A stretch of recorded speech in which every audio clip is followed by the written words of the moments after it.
Shalom, it's Levi Shor. Welcome back to Swing Get Torah. We are blessed today to have Rabbi Mordechai Darvish. And if you watched any of these shirim so far, you see that we've been having a great controversy. Is Mashiach coming soon? I say Mashiach's coming soon. Rabbi Darvish says, no way, things got to get a lot worse. Chas v'shalom, things have to get a lot worse. Okay, if you like it, if you love it, if you love Torah, if you love Mashiach, if you just find this interesting, please help us out. Like, share, subscribe these videos. We want to hear your Torah comments. Okay, we're going to jump right into Masechta Sanhedrin, and we're going to talk about, is Mashiach coming soon or not? What's going on? Okay, let me bring it up on the screen here. Okay, Sanhedrin 97a. Okay, so let's jump right in. Any Mashiach's not coming right away, or should we just start reading the Gemara? What do you think? Let's get into it. Let's get into it. Let's get going. Okay, so Kiha to Rebbe Zera. So as the practice is every Rebbe Zera, Ki hava mashkach rabbanan dema'aske be, that when he found the rabbis, the Torah scholars, they were engaging in a discussion about the coming of Mashiach. So he would say to them, Amar lahu, he would say to them, B'mentusa be'ena minaihu lo tarchak kave. So he would say, please, I ask you, do not delay his coming. Don't calculate the end of the days. Oh my gosh, I love to do this all the time. I got my date for a be'ita. When the time's up, all calculated. Maybe I'm delaying it, chas v'shalom. Right, so we're so excited. We want Mashiach to come, but we shouldn't calculate it. So we learn in a brisa, it says, Ditanina, so gimel ba'im becheseach das, hadas. Like three things come when you take your mind off of it. When you divert your attention, three things come. Eluhain, and what are these things? Mashiach, Metzia. So Mashiach, the Messiah, a lost item. You find a lost item, the Metzia, or the Akrav, or the scorpion. These three things, when you're not thinking about them, they come. So what do you think? What does this mean? What do you think? It means exactly what I've been saying. Oh, no. Yeah, people are calculating all this time. You know, he appears to be soon. He doesn't appear soon. I mean, like you could just go back and look at the YouTube videos a year ago, 2 years ago, 5 years ago, 10 years ago. People are just like, getting other people's hopes up, and trying to connect world events to what's happening right now and then what the Torah is saying and calculating when he's coming. And by doing so, as this Gemara is stating, they're pushing it off. It's really not going to come this way. Are they pushing it off, or is it a sign that because they're calculating, it's not soon? It has to be a point where people are just like giving up hope, forget about it. Let's live our day and take our mind off it, and then he'll come. So that's what I think it is. It's just a sign of the times. Yeah, that's interesting what you're saying. So, I mean, I've read like the Gedolim, like there's people, I think like the Vilna Gaon may have calculated it, the Ramban, I forgot exactly all the people that calculated it. But I did hear like the Mashiach could have come in their days, but the generation, whatever it was, they didn't do what they needed to do to bring Mashiach. And I also heard that like, why are they all calculating it wrong? Because we want Mashiach to come so much that we're biased. That when we look at the Pesukim, when we look into the Torah, we're like, oh, I want Mashiach to come. So we start pulling the meaning out of the Pesukim, so it'll be like, oh, it's going to be right now. It's going to be now. Well, yeah, but that's all cute. But then you're doing more damage by doing something like that. We said that I think I might say later on in the Gemara that the world is split up into 6,000 years. The first two were tohu vavohu, like complete chaos. The second two were the time the Torah was given, and the last 2,000 years, meaning from the year 4,000. Which is approximately 1,780 years ago, until 6,000 is going to be a time when the possibility of Mashiach to come could come. So, why calculate it? The time is of Mashiach. These last 2,000 years are called the times of Mashiach anyway. So you calculating it is doing what exactly? Or getting people's hopes up for what exactly? And people take this as very big gospel, and they freak out on you and tell you, hey, look, the Rabbi so-and-so said this, it must be true. And like I said, go check the YouTube videos. It's all in there. Yeah, for sure. And some of them are mine, for sure. No, I mean, no, for sure. Like we want Mashiach to come, and so we calculate it, but what do we really need to be doing? Like we need to be like improving our emunah in Hashem, like seeing that everything is like Hashem hu Elokim, like ein od Levada, like everything is Hashem. There's only this one infinite being. Everything's coming from Hashem. No matter what's happening, Hashem's doing it for us, pushing us in that direction. So right, we need to build our emunah and teshuvah, like opening our hearts again to the Torah and the mitzvos, and just returning to Hashem and wanting Hashem's presence in this world. So that's right. That's the practical. Right, that's the practical things. We get caught up in this calculating. We want it to happen, but you're right. It delays it. So, but here's the proof from the other side. I want to fight back here from the end, because I do feel like we live in an age where like 80% or so of the Jewish people, they like how I grew up, like you grew up, maybe like we grew up in public school, we went to college, university. We didn't really know so much about the Torah. Like I didn't really know so much about Mashiach growing up. And I think there's a lot of Jews, like 80% of the Jews out there, they're not waiting for Mashiach at all. Like they don't really know much about Mashiach. They don't know what the Torah says. So they're really not waiting. So there's a great amount of people that really aren't. So I think that's what the last part means. Like the people are waiting. The people that are waiting every day, learning the Torah, doing the mitzvahs, can't wait for Mashiach to come, so we can have a king in Israel that's going to guide the world, to learning the Torah and doing the mitzvahs and guides back to Hashem. So for those people, it's a metzia, it's a found object, it's a precious object when Mashiach finally comes. But for all the rest of the people that didn't know about Mashiach and have their emunah and all these other things in the world, it's like an akrab, it's a scorpion to them. They get stung. Like, what? Wait, I didn't think it was going to be this. I thought it was all these political things and all this and that, and caught up in the movies and the music and the popular culture and the books, the New York Times bestseller list, and they're caught up in all that. And then Mashiach comes and it's like a shock to them. It's like a sting. They're like, wait, I didn't know it was going to be this. It's a shock. So I don't know. I hear what you're saying. Maybe should we keep moving on here, or what do you think? Yeah. I think the Gemara is going to be with me, and I'm correct. But let's let the Torah speak for itself. I will say. I mean, I guess we won't know until it happens. So. Yeah. So the Rambam says. In one of these episodes, if Mashiach comes, okay, there it is.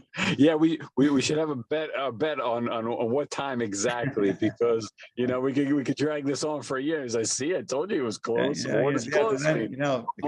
We do a lot of episodes. Right, your case is good. All right, so then it says Amar Rav Katina. So this is what you were just saying. He says she's alfei shenei havu alma. So the world, it's going to endure for 6,000 years, like the 6 days of Maisa Bereshis, the 6 days of creation. And it says in Tehillim that yesterday, just a day is like 1,000 years of Hashem's eyes. So a day for Hashem is 1,000 years. So the 6 days of creation parallel these 6,000 years of history. So Rav Katini is saying 6,000 years of history is like the world. V'chad charuv, and this is a crazy concept for a lot of people. And then it's going to be destroyed for 1,000 years. And then I think it's going to be rebuilt in Olam Haba. That's a crazy concept. So I think it's like a crazy mystical concept that we're neshamas, we're souls, and we're all going to be living in a spiritual world for 1,000 years before the physical world's rebuilt. Mm-hmm. So Shnei v'niskav Hashem levado. He says that only Hashem, only Him will be like Hashem. V'niskav Hashem levado b'yomahu. Like only on that day will Hashem be exalted. The day of Hashem lasts 1,000 years, and on that day He'll be exalted. So Abaye Amar Trei Charu. Abaye says no, it's going to be in ruins for 2,000 years. And Shnei we've seen a pasuk in Hosea. I'm sorry, the first pasuk, the first verse was from Yeshayahu, from Isaiah chapter 2, verse 11. The second quote they're bringing from the prophet Hosea Navi, and it's from chapter 6. Second verse, sorry for my voice. I got the cold, the gravelly voice. So, Yachenu miyamayim b'yom hashlishi yikimenu v'nichiyah lefanav. And it says, after 2 days, He'll revive us. And in the third day, He will revive us and we'll live in His presence. So this is talking about the Chiyas HaMeisim, the resurrection of dead. Really mystical Kabbalah stuff here. You want to jump in with some of the Torah Nister, the hidden Torah, the Torah Kabbalah. Yeah, like you said, the 1,000 years we'll be living in a spiritual world before the perfected world is rebuilt. And that perfected world is we don't die anymore. There's no sickness. There's no battle with the evil inclination. The battle of the evil inclination is going to last for 6,000 years, and the one that's destroyed is going to be just like man sinned, and he put into himself this dross, this impurity that needs to die and dissipate in the ground before the soul can come back to a new rebuilt body. Same thing with the physical world. It also has to be destroyed because of the impurities that man put into it by sinning. And then it will be rebuilt again in a perfect manner. And in that world, that perfected world, our souls are going to come back to perfected bodies, and we're going to live forever in that perfected state. That sounds good. So that's what we call Olam Haba, right? That's the world to come. And what's interesting is it's the world that's going to come to this world. We're in this world now, Olam Hazeh, this world. But Olam Haba is the world that's coming into this world, where the spiritual worlds come down into this world, and this world's finally perfected, and we reach that state of Gan Eden, the Garden of Eden again, and even more perfected. So I think that's an interesting thing. I've heard a lot. I think it comes like from Christianity with this whole concept that people can sell their souls, right? People can sell their souls to a devil. I just thought it'd be an interesting place to just talk about it, that a person can't sell your soul. Like, why can't you sell your soul? You can do chas v'shalom. A person can do averas in this world. They can think they sold their soul, and that could be an excuse for them to do all kinds of averas. But why can't we sell our soul? We can't sell our soul because the assumption is that if you're the body that you live in, you can sell your soul, and the soul leaves your body. But who we really are, as what we were just talking about, who we really are is we're the neshama. We are the soul, but we're a soul living in a body. You can't sell your soul because you are your soul. You can sell your body, chas v'shalom. I think people, when they say they sell their soul, they're selling their body a little bit, doing some not so great things in this world. But you can never sell your soul because that's who we are. So in this 1,000 years or 2,000 year period, who we are, our neshamas, we're going to go into these spiritual worlds. We're going to leave the physical world, for this 1,000 years, 2,000 years, then come back into the physical world in the Techiyas HaMesim, the resurrection of the dead. I know it's very mystical stuff, very cool stuff. Anything else you want to add on this, or?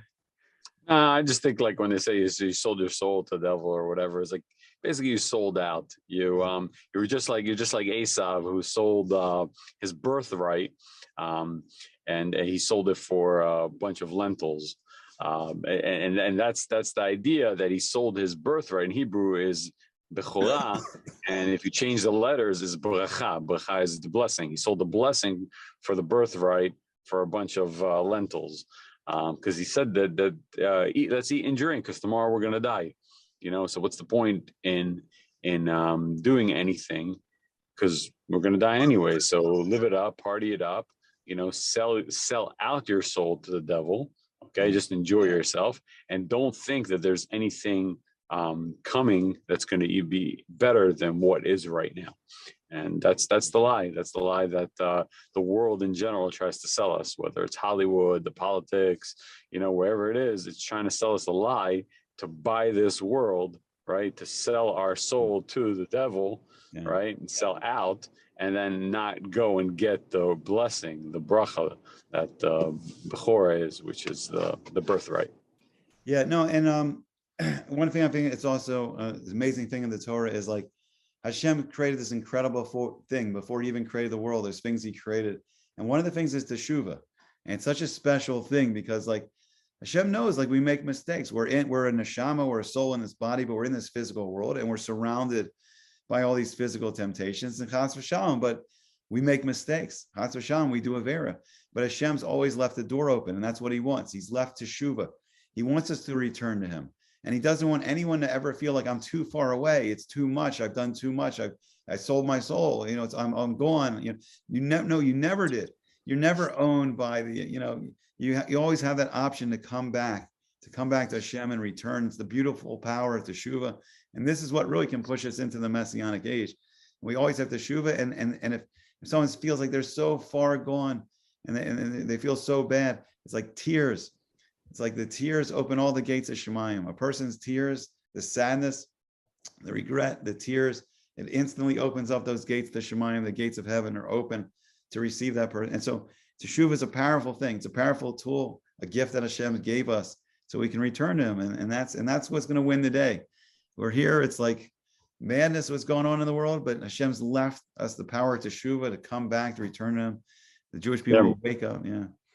Yeah, we say it in the morning in the prayer, Uva L'Tzion, and we'll come to Zion. Uva L'Tzion Goel Shaveh Pesha. Will come a redeemer to Israel, and it's those who return from rebelliousness. And if you turn the letters around of Pesha, it's Shefa.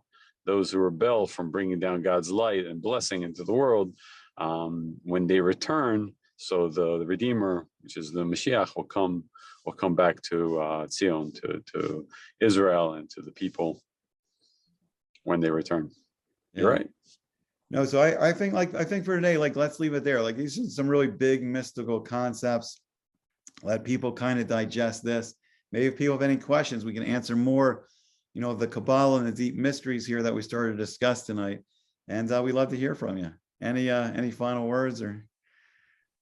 No, just keep the faith, even though it doesn't look like it's coming. It's coming. Just how soon? That's we don't know when. We don't know when. Day. Yeah. Okay, so we thank you, and we'd love to see you guys all again, and we hope to see you soon.